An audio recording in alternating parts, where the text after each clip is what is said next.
elle, lui. Même toi ou moi, tous aujourd'hui peuvent être reconnus par une intelligence artificielle bien configurée. Les êtres humains sont proies à de nombreuses phobies et celle que j'évoquerai maintenant est l'impression d'être surveillés, menés par une instance sans possibilité de pas de travers. Certains craignent d'ailleurs ardemment d'être manipulés ou qu'on leur mente et le crient où ils le peuvent, portant le nom de théoriciens du complot. Malheureusement pour eux, leurs hypothèses ne se sont jamais vérifiées et ont obtenu une image face au grand public, disons, assez controversée. Mais avec la technologie, il est possible de faire bien des choses, surtout quand elle se trouve à une dimension nationale utilisée par un gouvernement. Reconnu, fichier contrôlé, nous allons parler aujourd'hui sur Bonjour Monde de la reconnaissance faciale.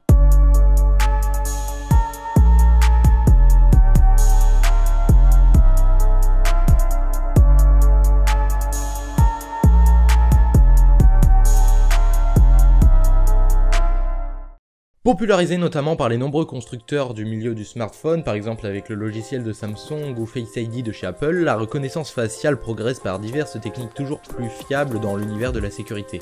Elle est considérée maintenant comme la meilleure technique biométrique, qui désigne les procédés d'authentification et d'identification d'une personne par des critères physiques. Je doute qu'il y en ait parmi vous qui ignorent ce qu'est la reconnaissance faciale, tout est dans le nom. Mais peut-être que son fonctionnement vous est lui un peu plus méconnu. Je vous montre ça tout de suite en animation. Tout d'abord, quel est le matériel nécessaire pour procéder? Une question vague qui varie selon les techniques et la gamme du produit, ne vous attendez pas à obtenir la même qualité au perfectionnement sur un téléphone à 100 € ou 10 fois ce prix. Certains n'utilisent qu'une simple caméra et comparent l'image de l'usager à celle en stock sur la machine qu'il a prise lors de la configuration de la fonction. Ceci est la méthode la plus basique, utilisant une intelligence artificielle pour comparer les portraits. C'est aussi la moins sûre, avec une seule photo de l'utilisateur pour avoir accès à l'intégralité de son téléphone. Il a donc fallu trouver un autre moyen plus sûr. Attardons-nous donc sur les caractéristiques du Face ID d'Apple qui est réputé pour exceller en la matière. Il est composé premièrement d'une caméra infrarouge pour le repérage du visage, qui permet de repérer l'utilisateur dans n'importe quel environnement, qu'il soit clair ou sombre. Ensuite, un projecteur va positionner un nombre très élevé de points sur le visage pour créer un modèle 3D de celui-ci le plus fidèle possible. Tout y passe, l'écartement des yeux, la taille du nez, la forme des oreilles.